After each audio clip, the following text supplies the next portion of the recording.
All right, how's it going? It's David Wilson, the Business Savage, managing principal of Fund You Up and the David Wilson Companies. Welcome. Welcome to the video. Today's topic is why would anybody want to go into business for themselves? Why would anybody want to go into business for themselves? I think that because I get people coming to me very excitedly about a particular idea or about a particular thing that they are good at or they like to do. And one of the first things many of them say when I ask them, hey, so what is your main reason for going into business? And it's always something like, control my own hours. I want to control my own destiny. I want to be my own boss. I want to do.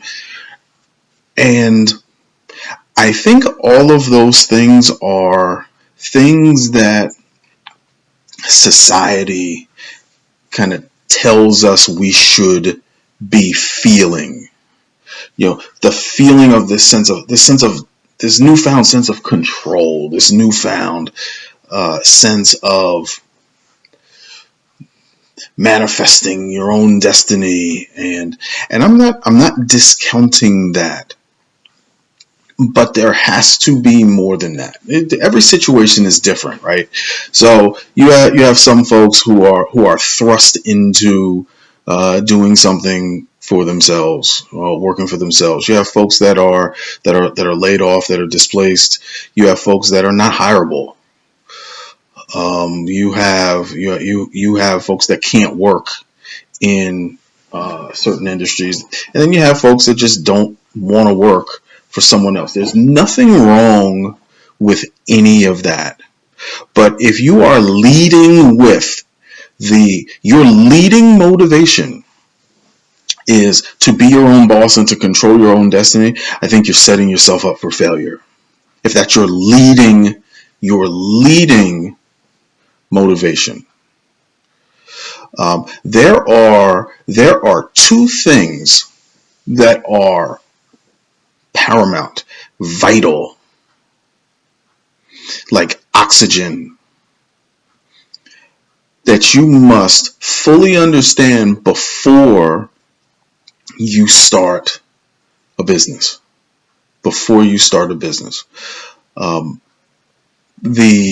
The first thing is, so number one,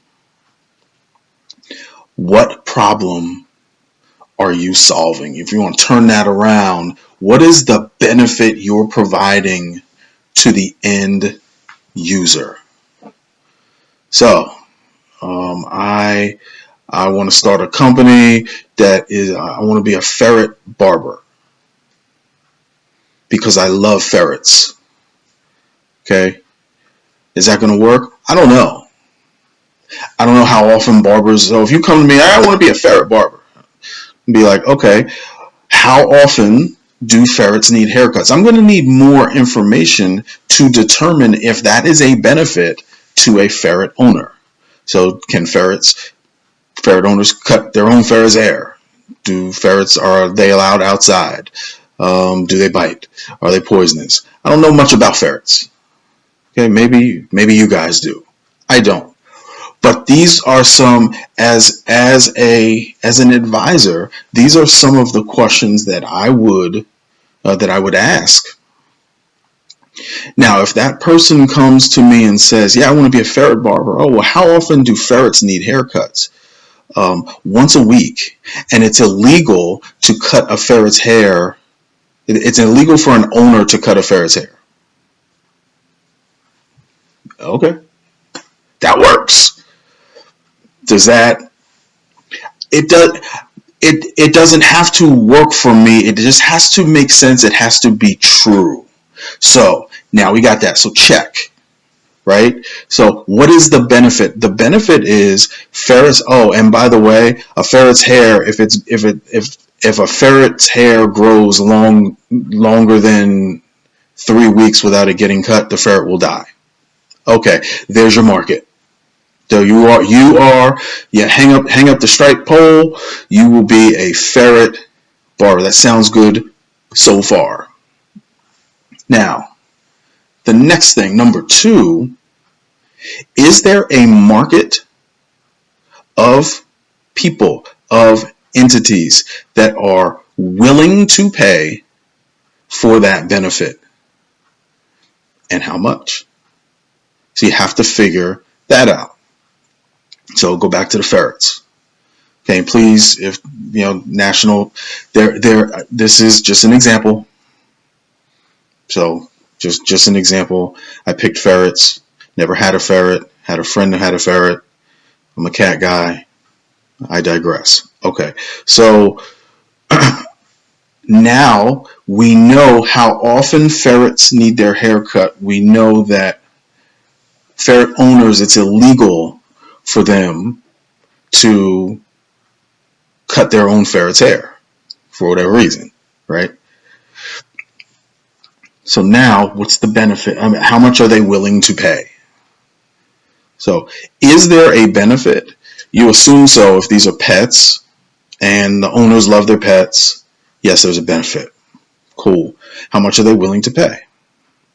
Oh, I love my ferret so much, and it's been 3 weeks, and he may die. I need to take him to your shop, and I'll give you $1 to cut his hair. Okay, is that going to be enough?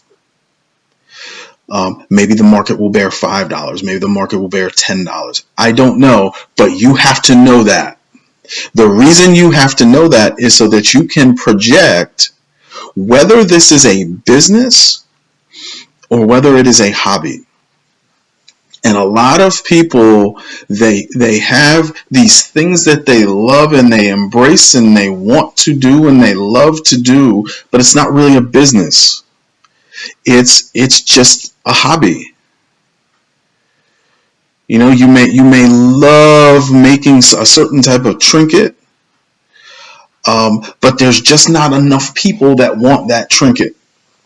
You can still sell it, so you can still set it up, but do it from home. We'll address this in another video. So keeping your initial fixed costs down. It's down to as close to zero as possible, especially in the beginning when you are pre-revenue, when you have no money coming in. But I don't want to get off topic. And you really need to make sure you have these two things in place. Is there a market for your product? So are people willing to pay for it, and how much? That's actually number 2. Number 1, what is the benefit you're providing to the end user? That's it.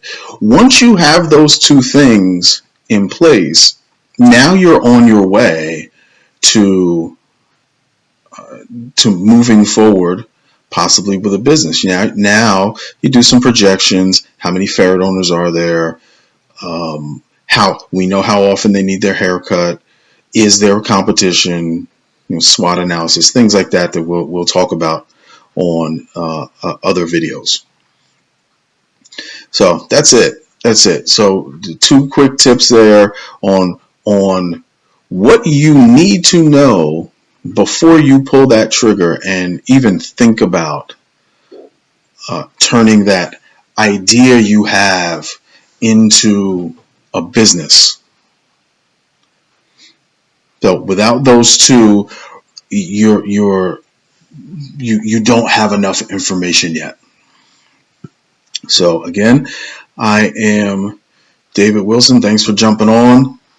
David Wilson, the Business Savage, Managing Principal, Fund You Up, the David Wilson Companies, and I am here to help you ferret out your best ideas. Wait, can I say that? Is that okay? Well, we're live, so anyway, have a nice day. We'll see you next time.